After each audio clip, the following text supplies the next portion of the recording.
Este é o nosso curso de HTML e esta é a nossa terceira aula. Vamos iniciá-la. O primeiro passo é criar uma pasta chamada Aula 3 e dentro dessa pasta você vai criar dois arquivos. O primeiro arquivo vai se chamar index.html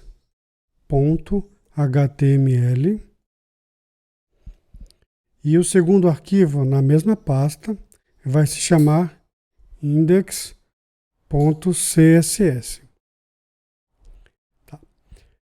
Agora a gente vai deixar os dois arquivos aqui abertos lado a lado. Você clica em cada um deles duas vezes e vai abrir os dois aqui em duas abas.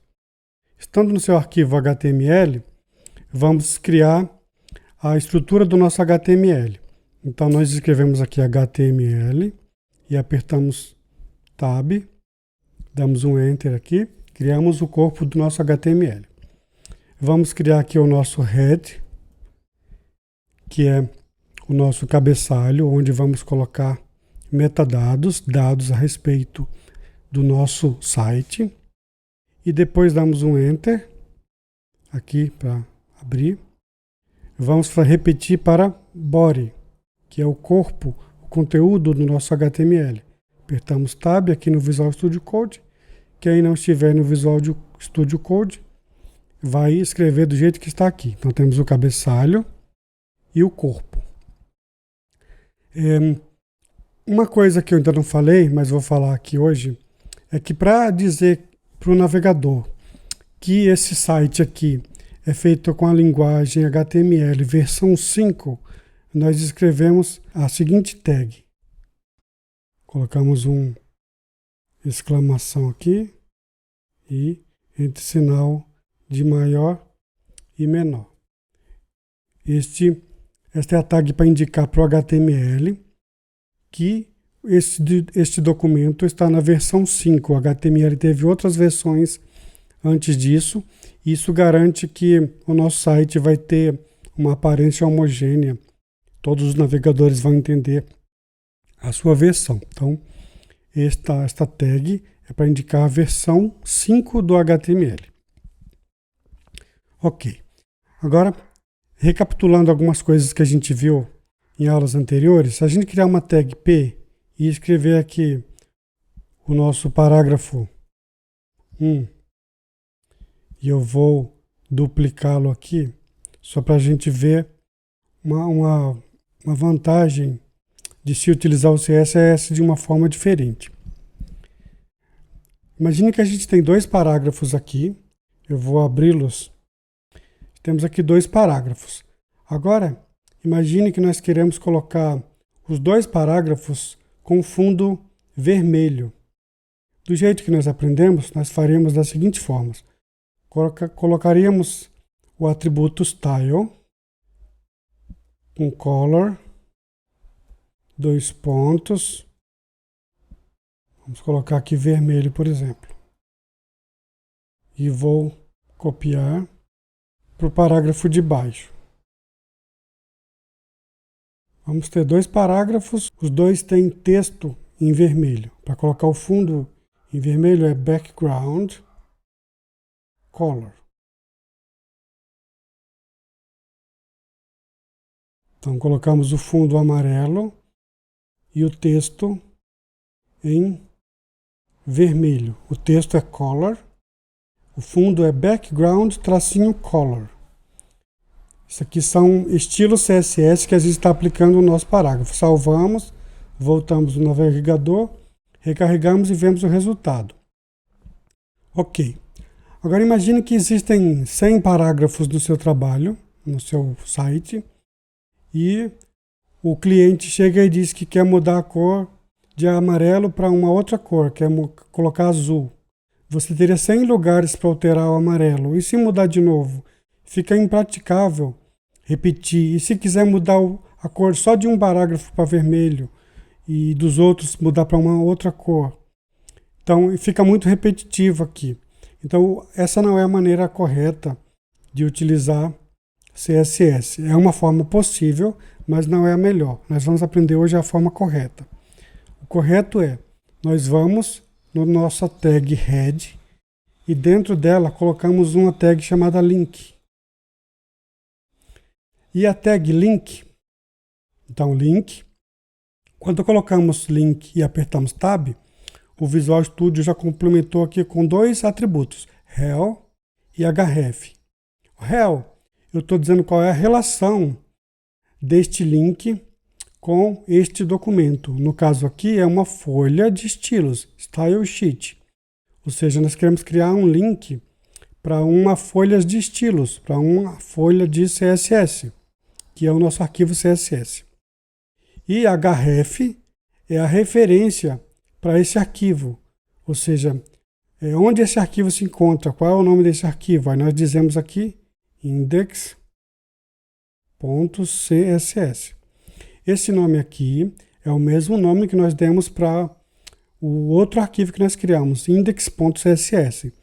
Se esse arquivo se chamasse, por exemplo, suco de laranja.css, então seria suco de laranja.css aqui e aqui, index.css. Então é o nome do arquivo que nós queremos incluir.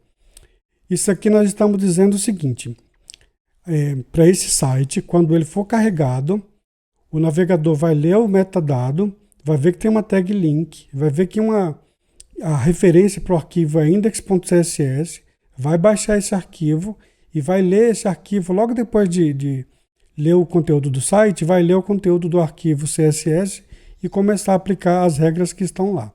Então nós vamos apagar tudo isso aqui, vamos deixar o nosso parágrafo quietinho aqui e vamos colocar os estilos separados. Então aqui vai ter só o conteúdo do site. Aqui estarão os estilos, então a gente cria uma separação entre conteúdo e forma de apresentação. A forma mais adequada de se fazer estilos é da seguinte forma, a gente coloca aqui ponto e a gente dá um nome para uma classe. Já vou explicar melhor o que é isso, mas a gente dá um nome aqui, por exemplo, tracinho padrão. Aí a gente abre e fecha chaves, dá um Enter, e aqui a gente coloca color green, por exemplo. Nós estamos escrevendo atributos CSS no nosso arquivo CSS. Color é para indicar a cor do texto. O ponto quer dizer que a gente está criando uma classe. Uma classe é como se fosse uma categoria que a gente está criando. A gente poderia colocar qualquer nome aqui. Você pode escrever aqui o seu nome favorito aqui. Não pode ter espaço. Mas eu coloquei aqui um tracinho. Então seria parágrafo padrão. A gente copia esse P padrão aqui que a gente deu, o nome que a gente escolheu. Vai no parágrafo e coloca aqui class. Class igual, e a gente coloca aqui o nome que a gente deu da classe. Vamos voltar lá no navegador, atualizar, e repare que agora o nosso parágrafo 1 está com cor de fundo verde. Porque este parágrafo tem uma classe chamada ppadrão. E toda tag HTML que tiver essa classe é definida pelo ponto aqui. E tudo que tiver definido aqui nessa classe vai ser aplicado naquele parágrafo. O que a gente definiu? A gente definiu aqui a cor do texto seria verde. Vamos colocar um padding de 20 pixels. Quer dizer então que todo esse parágrafo agora tem um padding de 20 pixels. Vai ter um espaço, um respiro. A gente não consegue ver ainda. Mas a gente voltar aqui no nosso editor e colocar um background color, fica mais fácil de ver. Vou colocar um background color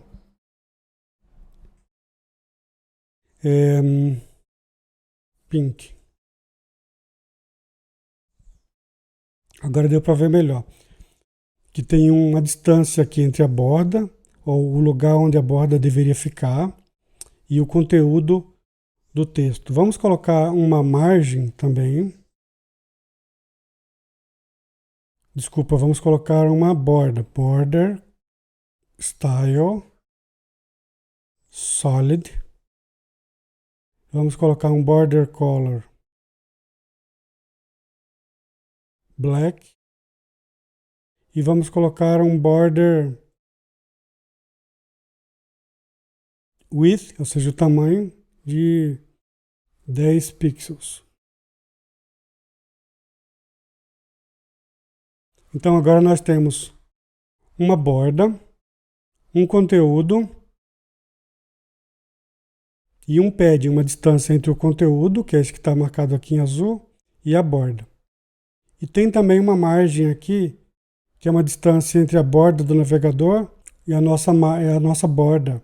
Existe uma margem entre uma distância entre a borda e o navegador. Isso aqui não foi a gente que definiu, é o próprio navegador quem definiu.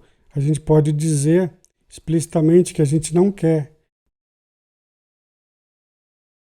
Aqui eu estou dizendo que a tag body deveria ter uma margem de 0 pixels. Vamos ver se isso resolve o nosso problema. Pronto, resolvemos. Então, havia uma distância entre a borda e o navegador, porque o próprio Chrome aqui, nesse caso, estava definindo uma margem padrão que a gente não quer. Então, a gente teve que dizer explicitamente para o Chrome que a gente não queria essa margem.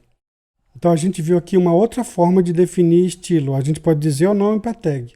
Eu estou dizendo aqui, body, você tem uma margem de 0 pixels. Aqui é o nome da tag. Poderia ser P.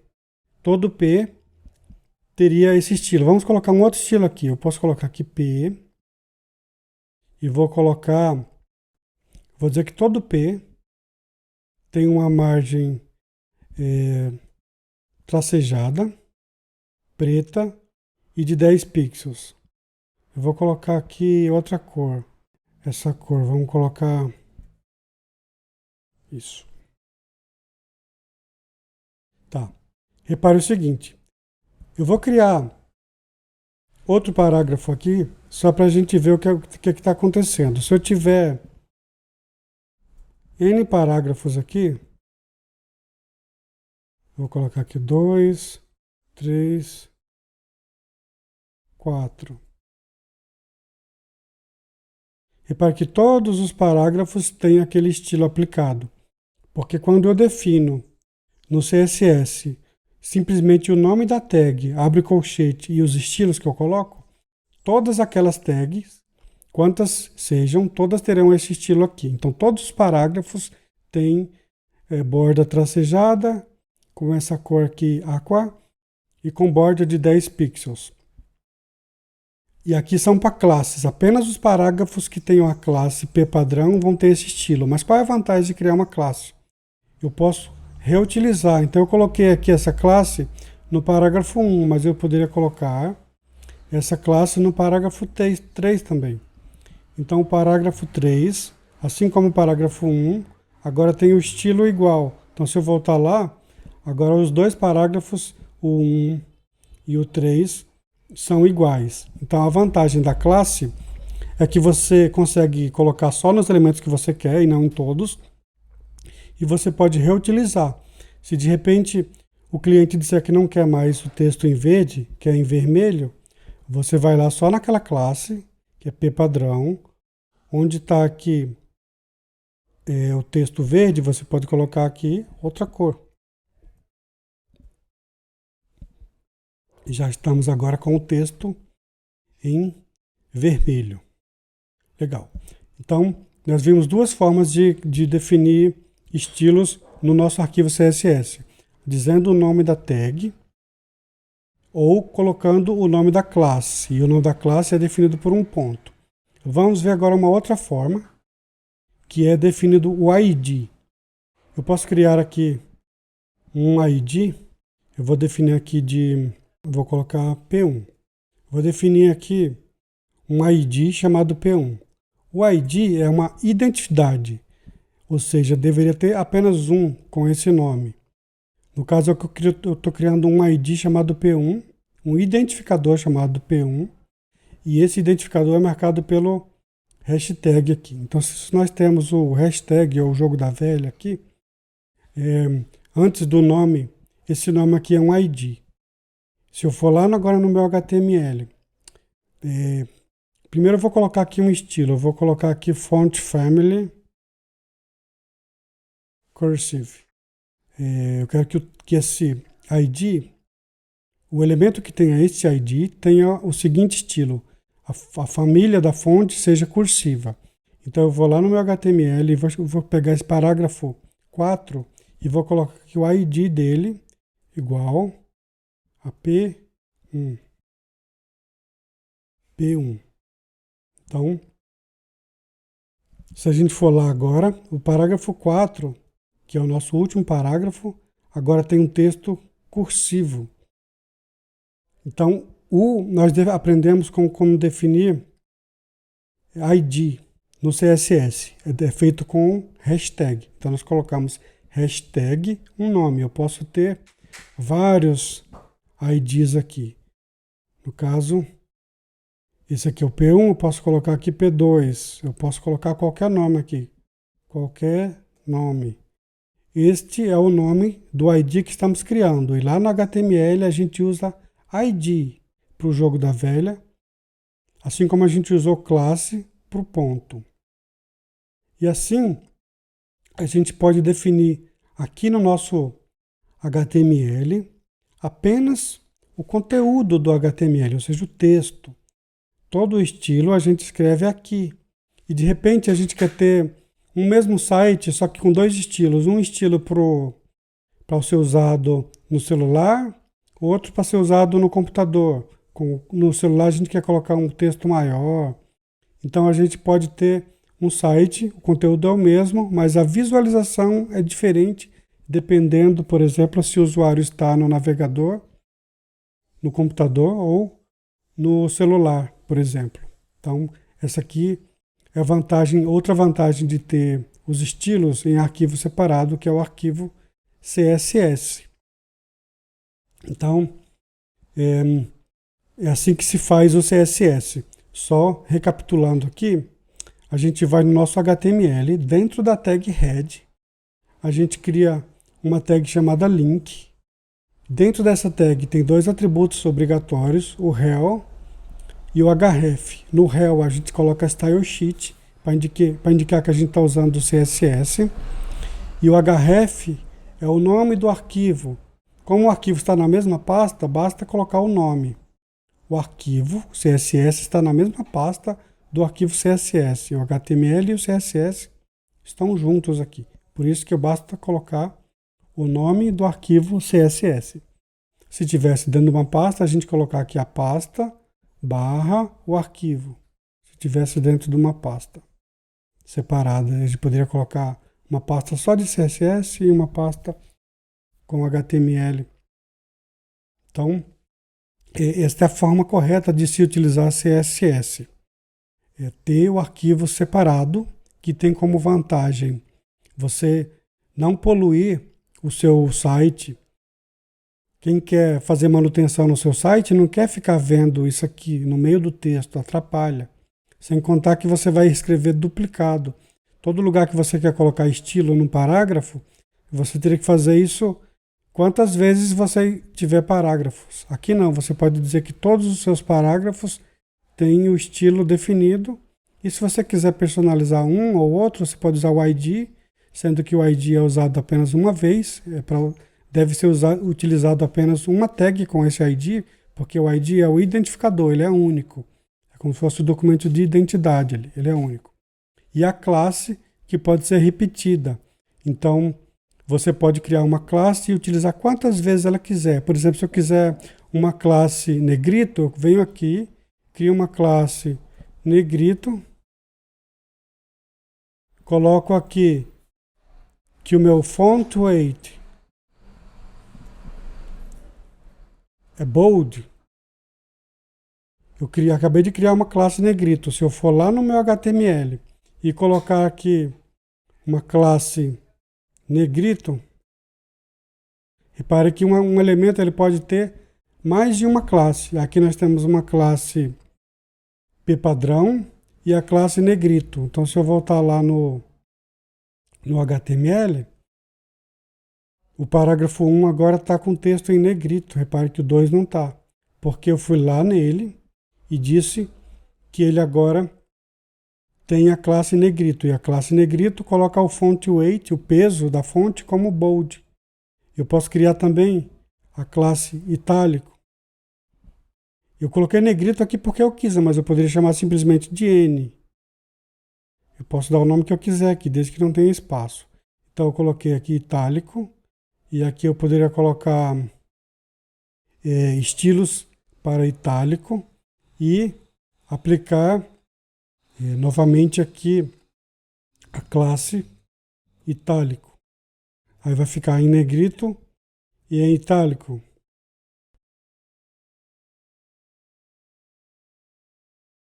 Font style italic.